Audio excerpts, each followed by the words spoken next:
Right. Good evening, everybody. It's 7 o'clock on Monday, and this is your Free University Brighton philosophy course. I'm pretty sure things are set up. I haven't been streaming for a couple of months, and so there may be some odd little glitches. Like the sound. I'm not sure that sound's coming through for the transition there. Anyway, I don't know why that is. There's probably some little glitches, and I thought my camera looked a bit strange.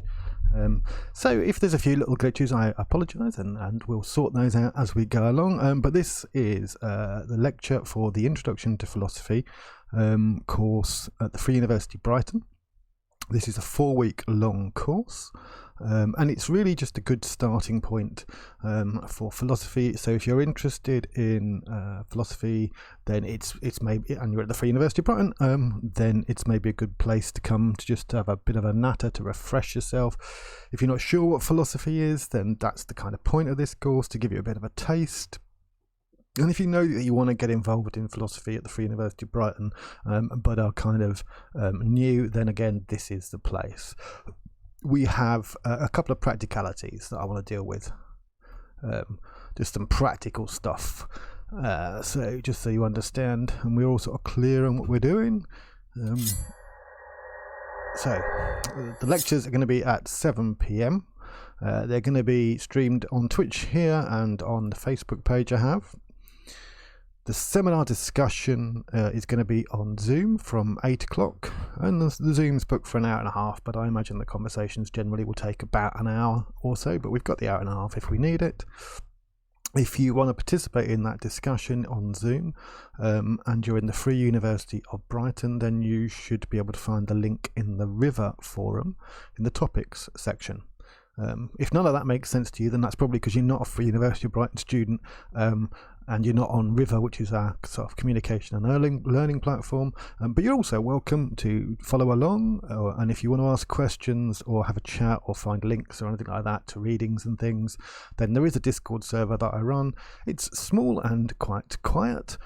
So you won't be overwhelmed. If you're not sure what Discord is, you don't need to worry.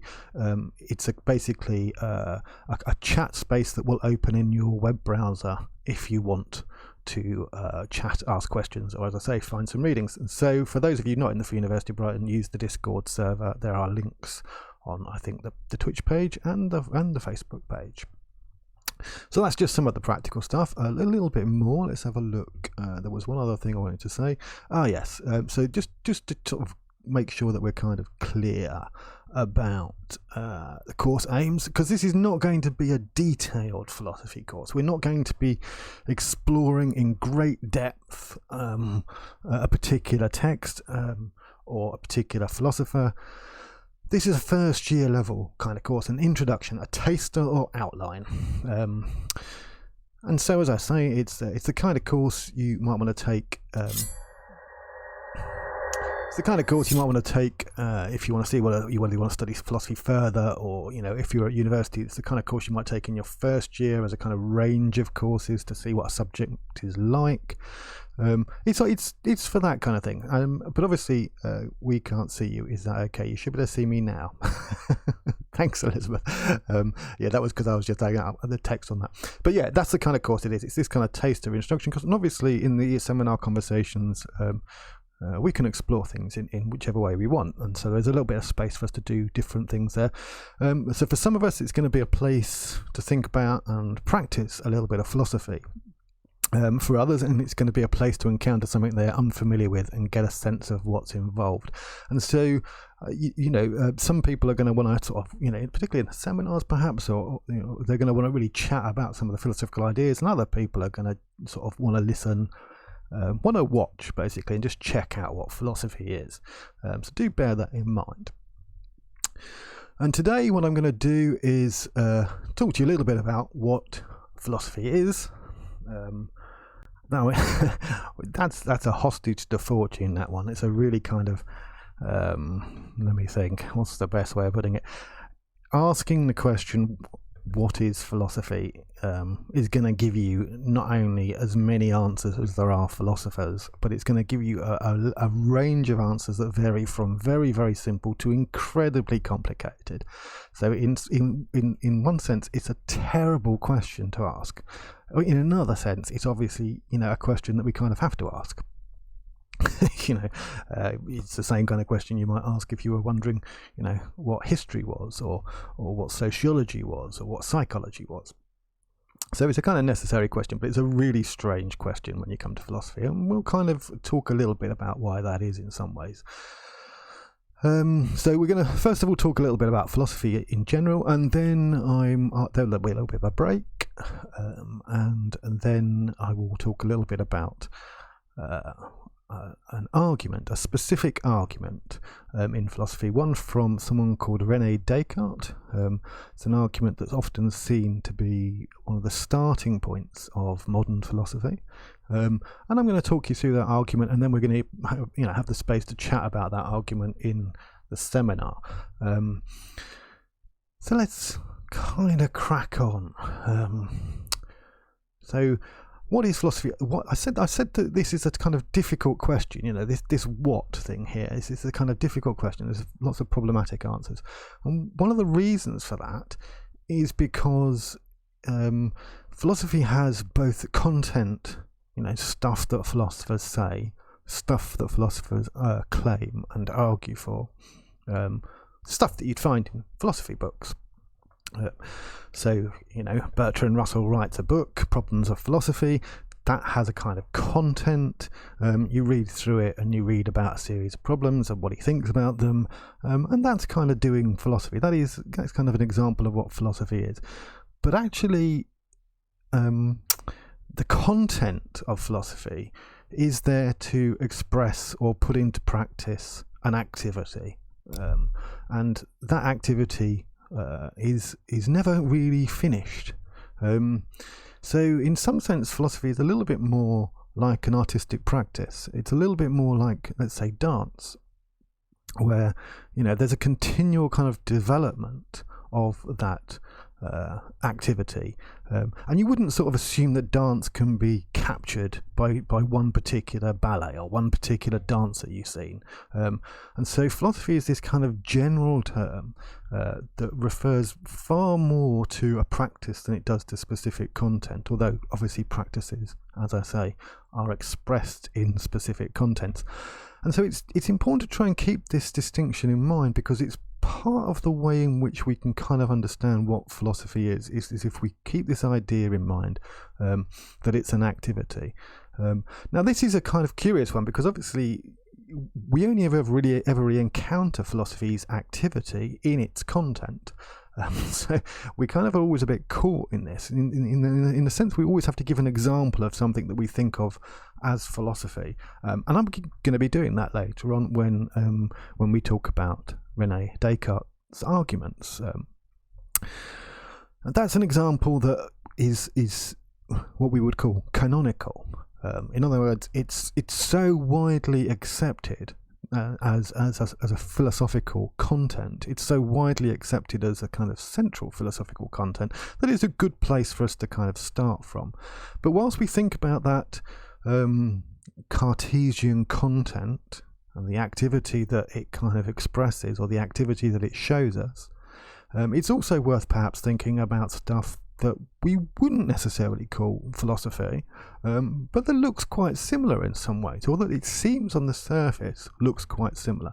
And the reason I'm sort of saying that is at the moment I'm watching on the BBC and sort of thinking about a series called Can't Get You Out of My Head by Adam Curtis.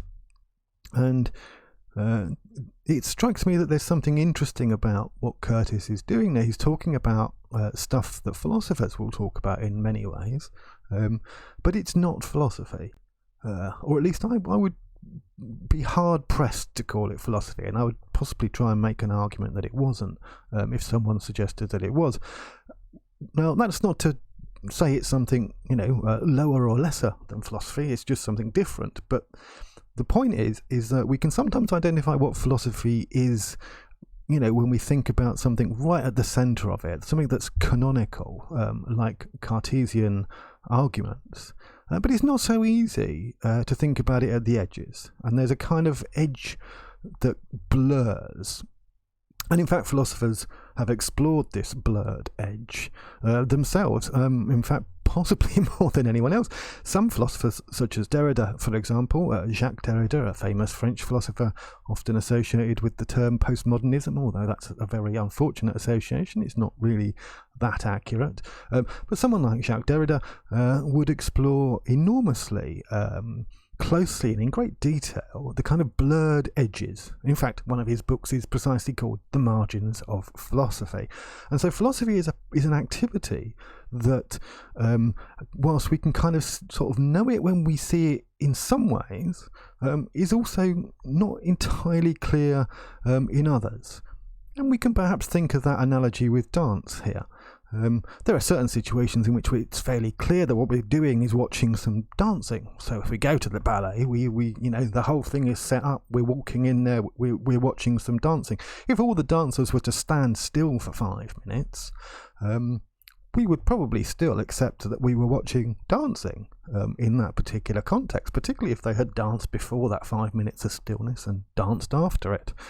But at that moment, in those 5 minutes of stillness, it would seem a bit strange.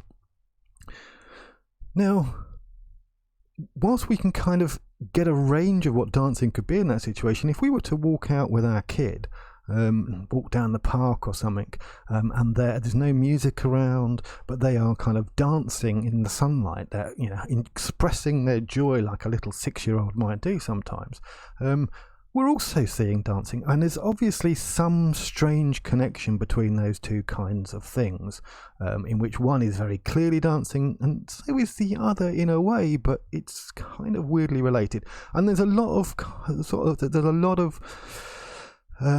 content in philosophy that might, as it were, be analogous to that. There's some very, very clear central content, stuff that we would call the canon. And there's a real problem there, because who gets to decide what's in that canon? But there's stuff that we can call the canon that's in the centre of philosophy, if you like, or often taken to be in the centre of philosophy. And there's a whole bunch of other stuff that is along the margins. And it's sometimes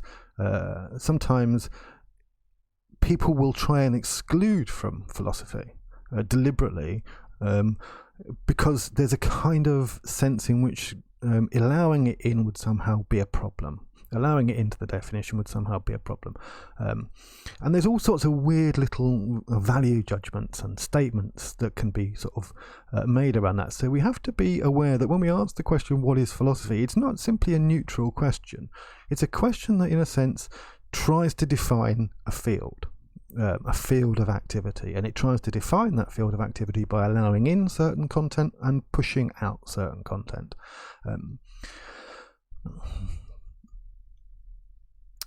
Now, one of the things that we can say, and I think this is, I wouldn't say a safe thing to say, but it's I think a good thing to say, a positive thing to say, is that philosophy is far more interested in the right questions rather than the right answers. And this is actually quite a strange notion for a lot of people when they first come to philosophy, because they might have heard about philosophers, they might have heard about the concept or the practice of philosophy, and they might have heard something like, philosophers deal with questions about the meaning of life, the truth of existence, and all these kind of things. And they might kind of think, well, this is the place to go if I want to know what life's all about, or what the meaning of life's all about. There's going to be some answers in the philosophers, and there may be something like answers there, but the actual activity of philosophy is often far more driven by focusing itself on the right kind of question. Now, that is a practice that is very strange for some people, but because it often looks like it's being finicky and pinickety and not really getting to the subject at hand and avoiding things and all sorts of other kind of strange things that you might think is going on. But what's often happening when we engage in the practice of philosophy is we're trying to see whether the answers that already are given to certain questions are good or bad, and whether those questions themselves are somehow hiding things. And these are what we will call hidden assumptions or hidden premises. And quite often that's one of the practices of philosophy. It's to try and uncover hidden assumptions inside certain questions, which, if you ask that question, it kind of pushes you to give a particular kind of answer. And one that you might not even necessarily agree with, but you kind of think is the most reasonable answer in the situation.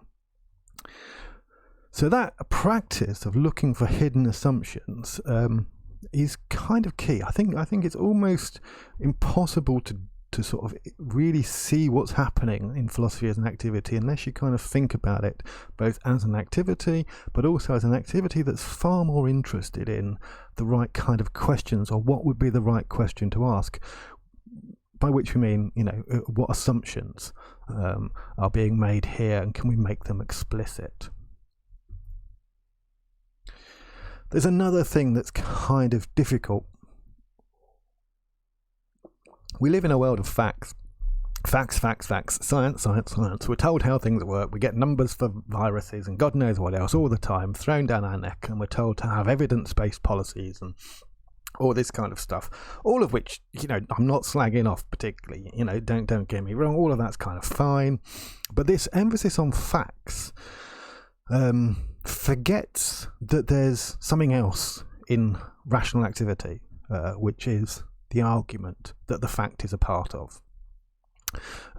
Facts don't really tell us much.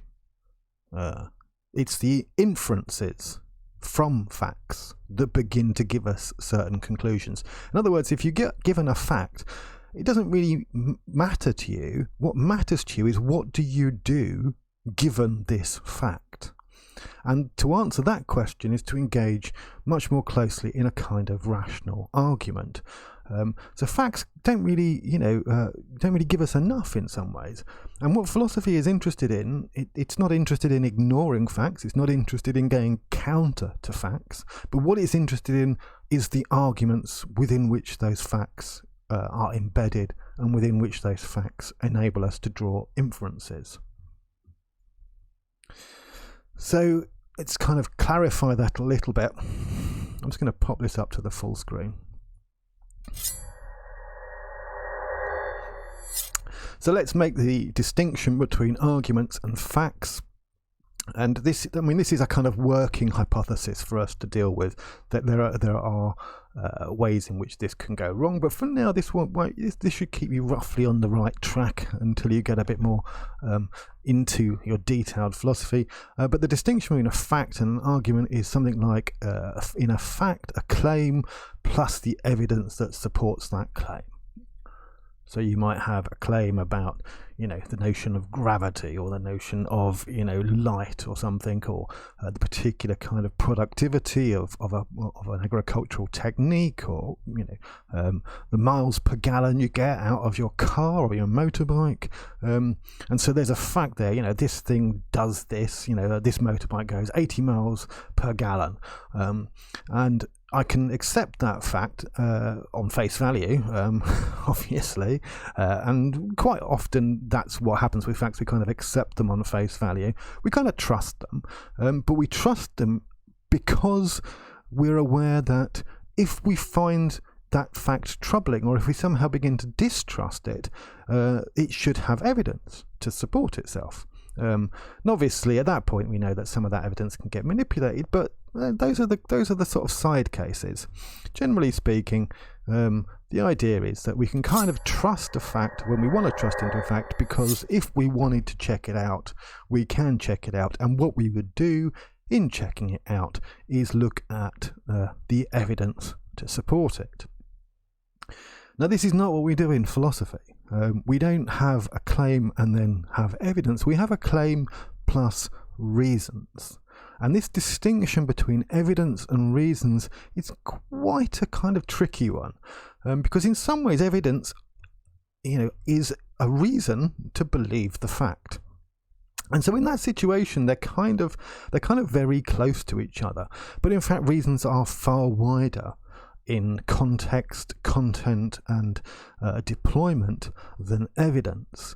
And they operate in quite a different kind of way. They operate, in a sense, by self-generating their authority. The authority for a reason comes from its capacity to make the inference that it's drawing believable and rational. And those things change, and we have a whole kind of different, whole kind of different way of making reasons and giving reasons now than we did in the past. So there's a historical shifts that can occur in the way in which reasons can be given. Let's just to explore that in a little bit more detail. So one of the things that's going on, for example, in Descartes, what we'll look at in a short while, one of the things that's going on there is philosophy is emerging from a kind of background, a history that pre-existed Descartes, Descartes in the 1600s. It's emerging from a historical situation prior to that in which the church and theology dominated philosophy and dominated rational thinking. And in that situation, there were certain sort of reasons that could be given for an argument which relied upon belief in God as a omnipotent, omniscient kind of being, or as the creator. And then the whole series of philosophical discussions and arguments, which are still philosophical, that take place during a period of time called the Scholastics, which is what we would often associate with the Middle Ages. Roughly, that's a bit inaccurate, but it's roughly that kind of time. But there's a whole series of philosophical arguments that take place then, where the reasons look very strange to us nowadays, because they're kind of reasons that only work within the context of belief in God. And those reasons wouldn't work necessarily nowadays. They might still work within theology, which is a kind of close cousin of philosophy in many ways, but generally speaking, they wouldn't necessarily work within philosophy. They'd have to be given a lot more background, and there'd have to be other reasons as to why we would believe these reasons that depend upon a notion of God. So there's a kind of shift that can take place in the kind of reasons that can be given for a claim. And philosophy obviously begins, as you may or may not be aware, or at least Western philosophy is taken to begin with Socrates, the Greeks, Plato, and all of this. We were looking at Plato in a course I did earlier this year for the Free University of Brighton.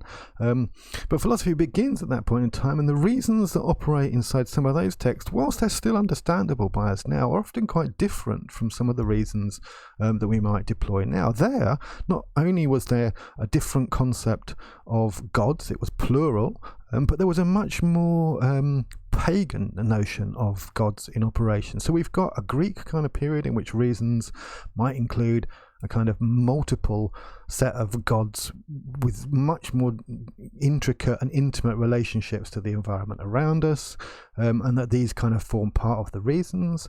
And there in Plato, this often takes place in terms of mythology, where mythologies are a key element of Plato's texts.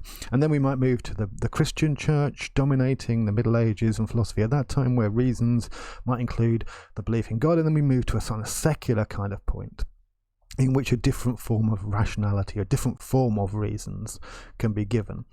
And so reasons, as I say, aren't fixed. They're not. There's no fixed criteria against which we can go, this is what is rational and this is what is not rational. Reasons kind of self-generate their rationality. It kind of is produced by them in any particular context. In the same way that an artist kind of produces a work of art that generates its own unity, generates its own sort of capacity to be a particular work of art.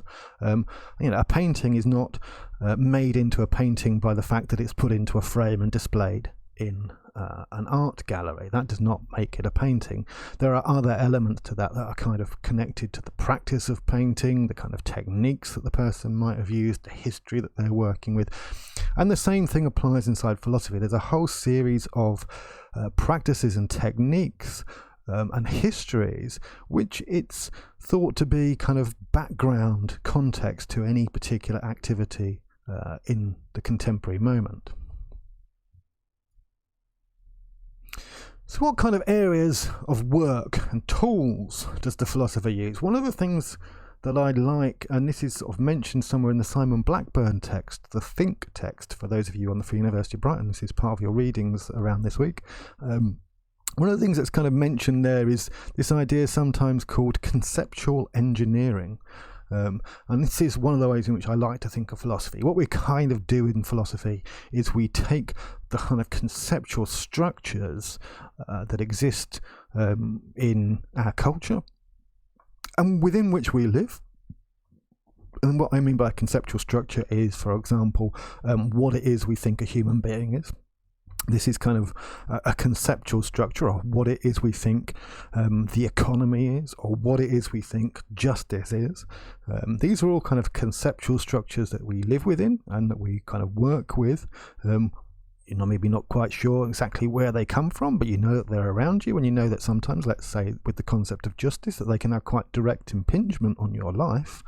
You can be taken to court and found guilty and sent to prison on the basis of our concept of justice. So philosophy works with these kind of conceptual structures, and it tries to, if you can imagine them a bit like a mind map or a diagram, what it tries to do is it tries to sort of pinpoint and articulate, express the nodes and the connections. And so it does this in various different areas. It doesn't just sort of do it, as a whole. There are different kind of philosophers working in different kind of areas, just like there are different kind of doctors of medicine working in different kind of areas, and you wouldn't necessarily expect, the heart surgeon to be able to talk to, the foot specialist, and for them to be doing exactly the same kind of thing. And so similarly, there are kind of different areas in which philosophy sort of does this work of conceptual engineering. And it's worth just sort of having a think about that. There are a lot of ways in which this can be described, and so this is a kind of relatively, again,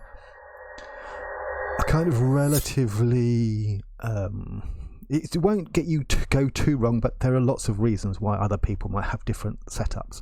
So the areas of work that we might work in are, for example, logic, ethics, metaphysics, and epistemology.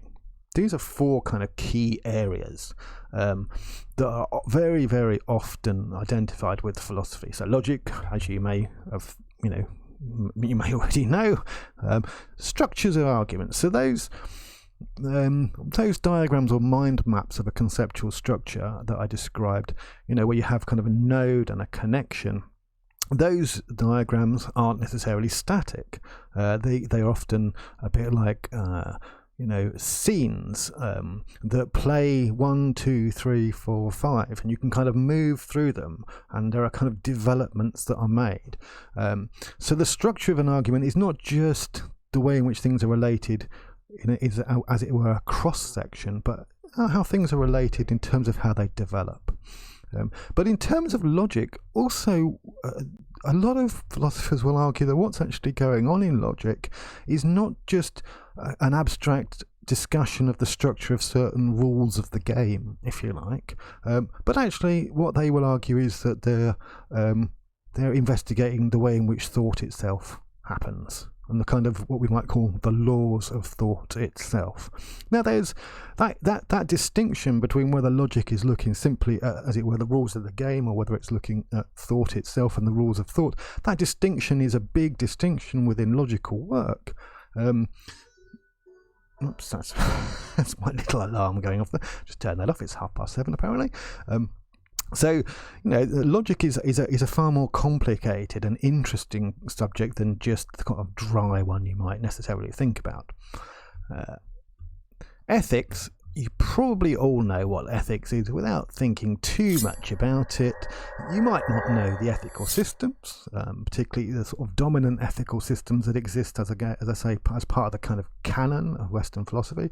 But generally speaking, ethics are kind of stuff that you know in terms of, doing the right thing, doing the wrong thing, how to live well, all that kind of stuff. Metaphysics is where we begin to look a little bit like religion sometimes, when we're talking about, what's the fundamental kind of things that exist in the world. And often these are questions as to whether the world is really just a big fat mind, whether it's actually all a body and mind is an illusion, whether there are two types of things like minds and bodies. I mean, these are kind of metaphysical questions in some sense, but also questions as to, is causality actually, something that really takes place, or is it all predetermined and we're just playing it out? So there are kind of questions that we ask about what we might call the fundamentals of existence. And they're often to do with what kind of stuff there is, and what kind of the ways in which that stuff interacts with each other, with other stuff. And then there's epistemology, and epistemology is in many ways one of the most dominant forms in which philosophy is done nowadays. And epistemology is focused much more heavily than any other area on how knowledge works. When you say that you know something, how on earth is that working? What's going on in that sort of situation? What kind of claim are you making, and where would your claim collapse or fall down or look a bit sort of weak? Those are the kind of questions epistemology would ask. And I mean, I'm not sure I like the idea that philosophy is reducible to epistemology. Some people definitely seem to sort of behave like it is. But epistemology has a kind of almost a policing role, or it can take on a kind of policing role within philosophy, because it can essentially sort of say of a particular kind of argument, well, this just you couldn't possibly know this has to be kind of thrown out. But at the same time, epistemology also enables us to really clarify sometimes the kind of problems that we encounter when we express things that we believe, but we're not quite sure why we believe them. So those are areas of work: logic, ethics, metaphysics, epistemology. Strange words maybe, particularly the metaphysics and the epistemology, but not impossibly difficult ones, and so just don't be too scared of them. And what do we do when we're doing this? Well, that's a difficult one, because obviously every philosopher is going to be doing things slightly differently, but generally speaking, we can find some very common practices amongst philosophers. Philosophers are going to make distinctions. For example, the distinction I offered you earlier between facts and arguments.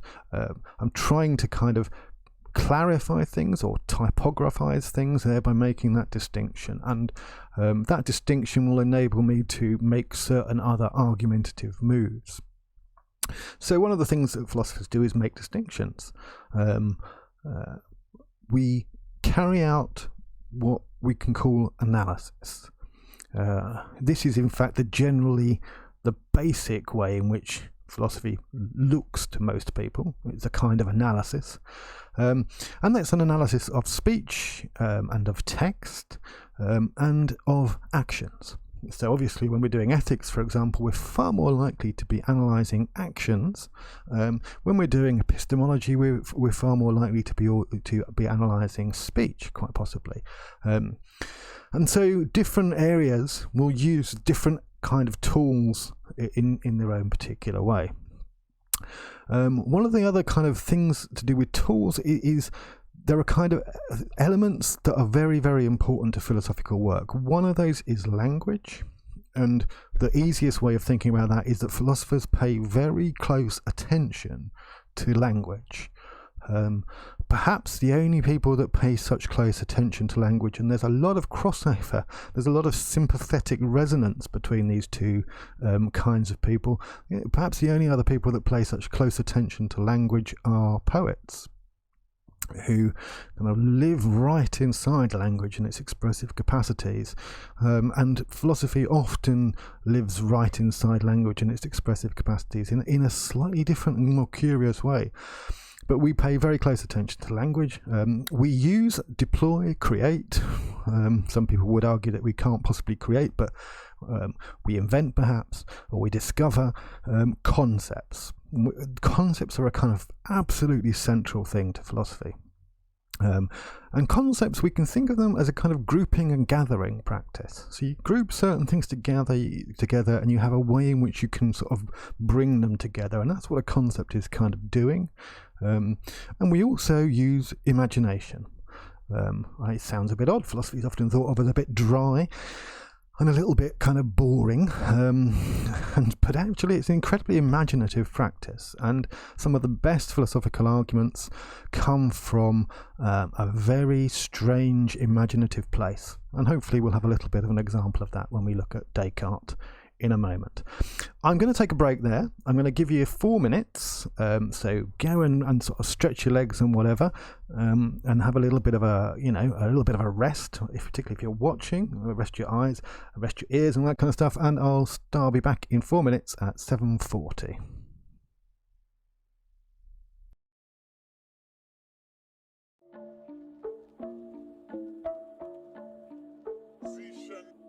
Fuck loans. 50k out to a nigga rolling as a brittle figure. Wonder why you're trying to throw stones. I know many fabricated, don't ain't feeling obligated. What the proof is on my 4 phones. Never lacking with the viewing, always watching what I'm brewing. You should see the way I chew bones. I like every single crack, way more satisfying than a pussy with a click. Gassed over protein, I pimped out my whole team. Started from 18, been chopping up in that guillotine, been popping off in that limousine, then hopping off in that submarine. I was 17 when I had a dream, now they wanna kill it with a laser beam. Fuck that, I'm not that young, I got that contract, proving all that I'm a young Don. I bring that impact. Hate me like Lubu, I'd rather go through you. My rampage cause outrage, and this just a preview. When the bottles start popping and the champagne pours, you feel like a man and the world's all yours. But the shit don't last forever, man. Now the shit don't last forever. When the money comes in and it rains and it pours and it feels like the world's all yours. Nah, shit don't last forever, man. Now the shit don't last forever, man. Champagne Pappy, tell me who is gonna stop me.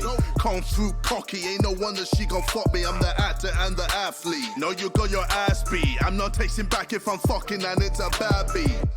That beat, dad tried it, but this just ain't your climate, man. Over a year in music, I look and see I'm still the man. Found it amazing how I'm still raising the level and crushing. They're praising, I'm blushing, still winning. Oh, while your mixtape did nothing, singles did nothing. Shame that your kid won't see you as a something. My riches are stunning, my bitches are stunning. My PA can't keep up with things that I'm running. I'm the jack of all trades, but I'm learning to be the master of it all. Don't you think it's evil that these niggas wanna see me fall? Well, you better wait. Over time I'm staying late, educating the masses that I'm no one to agitate. When the bottles start popping and the champagne pours, you feel like a man and the world's all yours.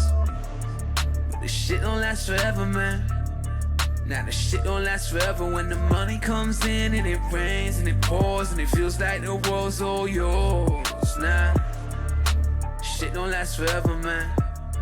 Now the shit don't last forever, man. Living life like you're dying at 30, saying you're working on the grind, but you ain't Kylie or Curly. Your baby mother ain't got warm food, but your wrist froze.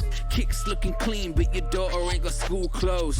Whoa, that ain't the life for me, that's frightening. Daily dose of Vicodin that you've been hiding it. That ain't me, nah. I play my cards on the table. I want the estate with the golf cart, drive to the stable. We on them different timelines, but the same damn outcome. So much has changed, I'ma do it all without some. Took the scenic route so I can speak the truth. Ain't no point in dreaming if you ain't thinking to see it through. Building foundations for the future, all it took was some patience. Through the hesitation, I was prepping troops to the stations. Now I'm walking into rooms with separate elevators. I don't know if heaven's real, but it's spacious. Ha.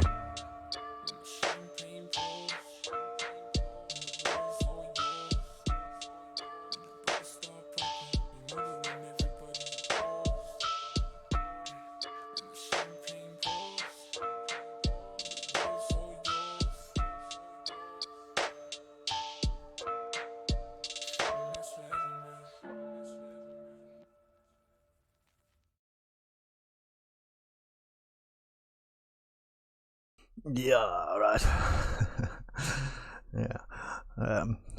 That's. I mean, that was, if anyone that doesn't know, that was a track called Champagne by Kersey Randolph on the album New Age, which is part of a playlist I have for non-copyright music for Twitch.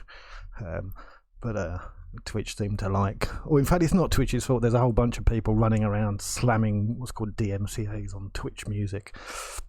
People who play music on Twitch. Anyway, let's get back to the philosophy. Let's bring up the text, the deadly text. There's no way of doing philosophy. This is kind of a serious point. There's no way of doing philosophy. There is no way of doing philosophy without. It's really difficult. Let me put it like this: it's really difficult to do philosophy without having text as our kind of focus. It is possible to do philosophy just through talking and through what's sometimes called Socratic dialogue. And actually, there's a whole practice of what's called philosophical counselling that uses this as a way of dealing with practical issues in your world. But generally speaking, the reason that we often have texts is because texts have a very important element to them, which is that they are slow and steady. They are fixed. They don't shift. They're not, moving around all the time. And so we can kind of refer to them as the same object. And so in some ways, texts become kind of objects. They embody an argument. They have an argument in them. And that argument is a lot easier to pin down in a way. And so that's one of the reasons we use text, because they become stable objects of inquiry. And there's a kind of important element that's going on here is that within a text, one of the things we try and do when we analyse it is we try and take account of both a noise and a signal element. So the noise element, this is a negative kind of term, but it's not necessarily, it doesn't have to be taken negatively, although I can hear that it's negative tones. But the noise element we might sometimes put down to what we would call rhetoric, or the particular language it's written in.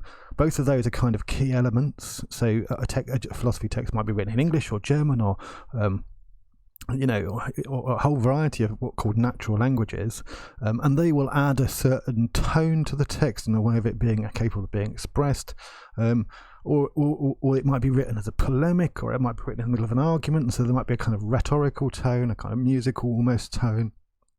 But within that, we would often try and distinguish the signal, which is the argument itself. In other words, often we can paraphrase a text and still maintain the argument that's being made. And in a sense, that's what happens when we analyse things, is we quite often try and paraphrase and change certain words, shift certain words and see whether the meaning shifts or whether it doesn't.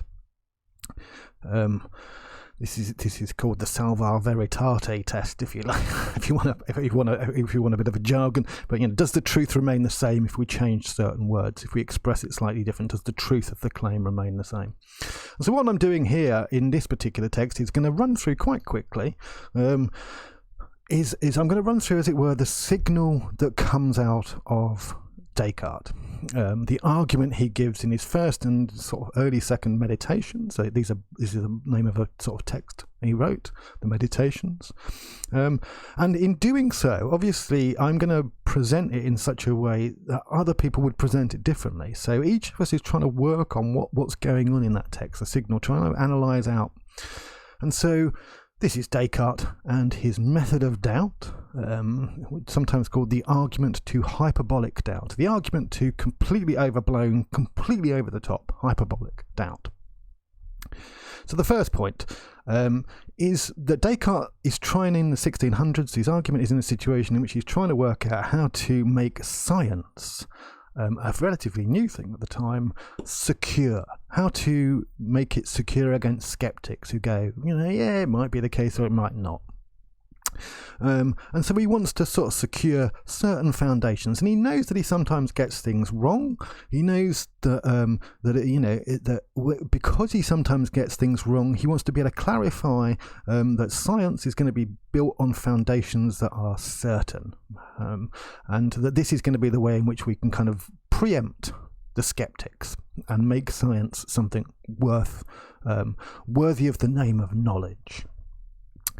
Now, one of the things he begins with is saying that obviously it's going to be very difficult for him to check every single bit of knowledge that he has. He can't sort of go through a whole bloody list of all the things he thinks he knows and check every single one.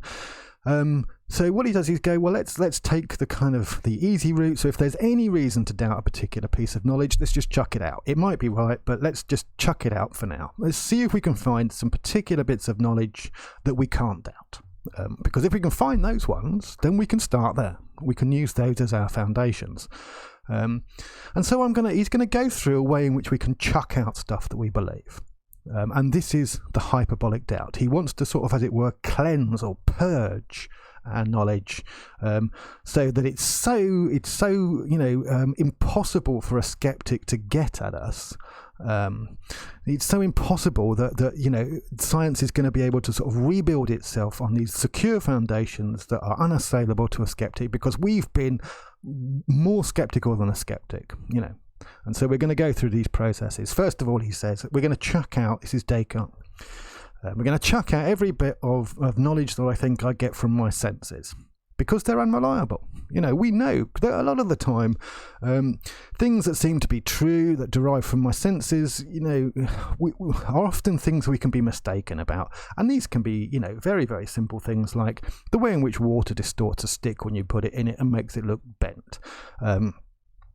Often my senses, think that the moon looks like it's, a couple of miles away or something, or, distortions occur because of perceptual differences over, there's all sorts of ways in which we know that we get things wrong with our senses. So let's just say any knowledge that we get from our senses, that's possible to be wrong, chuck it all out.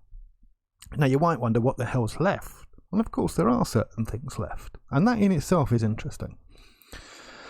Now Descartes is kind of going through this process, and in doing that he's countering his own arguments. So first of all he says let's chuck out all this stuff that we get from the senses, but then he says, well, yeah, even if we do that, there even if the senses sometimes deceive us, there are other times when it really isn't. I had no idea how it could be possible that there can be any deception taking place. For example, here are my hands. This does not seem to be something. Here's my forehead. This does not seem to be something that I can be wrong about. And in fact, if I was to deny those things, he says, I would be taken by a lot of people to, have some kind of delusion. Some things, in other words, seem to be self-evident. They seem to be incapable of being denied, even though they also look like things from the senses. So we've chucked everything from the senses out, apart from some of these things that seem to be kind of self-evident. Things like these are my hands.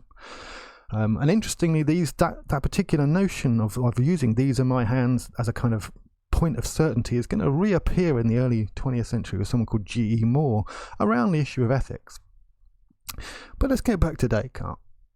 So Descartes sort of goes, well, okay, so I've cleared out a lot of the stuff that I want to clear out, but I've still got these kind of strange things like, my hands are here in front of me, I'm touching them, or I'm sitting here now. So, is there a way in which I can actually doubt them? Are they capable of being doubted even though they sort of seem self-evident? And in order to do this, what he does is he goes, well, I might be dreaming. I mean, this sounds like a completely bizarre thing to do, because obviously this is a really common and almost naive thing to do now. We've had the Matrix, and we've had God knows what kind of like like arguments given to us and scenes given to us and stories given to us in which it was all a dream, and all that kind of thing occur. But what he's trying to sort of say is trying to say something like, no matter what I think I'm doing, even though I think I'm sitting here giving this particular lecture now, it could be that I'm dreaming doing this, and there's nothing in my senses, there's nothing here in the sense I have of the world around me that can tell me that this is not a dream. There's nothing that can tell me otherwise, and everything I think I know from my senses, even those self-evident bit, might still therefore be part of a dream, and therefore, if it's part of a dream, it is not true. And all we're trying to do is just get a little sliver of doubt, enough to basically go, that's not the right way to find certain knowledge, let's chuck this stuff out. So it looks like we might be getting pretty close to chucking out everything from the senses. Now again, he gives himself a counter-argument. He counters what he's saying. He tries to sort of have a dialogue with himself in the process. And his counter-argument is that even when you dream, you still dream in forms and colours and images that derive from the waking world. So things still have shape, things still have colour even in your dream, and obviously they don't always have colour in the dreams, and sometimes they have very strange colours and they might have a very peculiar mix. But generally speaking, things have a kind of colour, they have a kind of shape. They might be put together differently, these things in the dream, but the elements of which they are composed would presumably have to be the same whether you're dreaming or whether you're awake. Now, at this point, Descartes thinks that he has enough to doubt, he has enough reasons to doubt any particular knowledge claim about the world, but that some things are kind of left. They're left in such a way that we're not sure whether we can doubt them. So these kind of simple things like colour and shape, but also mathematics and geometry, number and relation, in other words, 2 and 2 equal 4, whether we're asleep or whether we're dreaming. Now, it might be possible that our particular dream world has, another kind of rule or something, but generally speaking, a square's got 4 sides, a triangle's got 3, whether you're dreaming, whether you're not. And so these simple things might be the main candidate, he thinks, for things that can be, taken as certain, and therefore as a foundation for this new science that he wants to build. So whilst there's some reason to doubt knowledge of the senses in a pretty thorough way, in fact, most of the time, he argues, it seems probable that things are as they seem to be. They're kind of made out of these elements. So it's not really clearing away enough of the baggage. And at this point, he comes up. Now, we've got 2 arguments so far. We've got this kind of argument around the senses being capable of making mistakes, and we've got this argument around dreams and the difficulty of making a distinction between when we're awake and when we're dreaming. So we've got these 2 different arguments, and they're both arguments that aim to sort of be reasons for the claim that we should not believe our knowledge. And so he's trying to use that claim. He's trying to see how hard he can make that claim. We should not believe our knowledge. And so he's giving it the strongest possible arguments he can think of in order to be able to defeat skeptics if he thinks he can find a particular point that, as it were, is like a fulcrum or cannot be doubted. So he's given these arguments around the doubt that can come from stuff from the senses and the doubt that can come from stuff that you might be dreaming, and we're still left, he thinks, with these simple elements. So are these simple elements enough for security, for certainty, for the foundations of knowledge? And at this point he introduces his imagination. He imagines a situation or a scene that operates like an argument. Okay, operates like a reason. It becomes a reason, and it's at first this kind of what it is a description of a character who has certain capacities. Now, this character is called the malicious demon.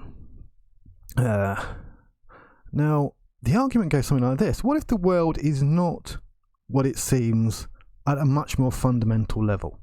And this is very close to the way in which The Matrix has presented itself to us. And The Matrix takes a lot, those films take a lot from kind of philosophical work around this kind of issue.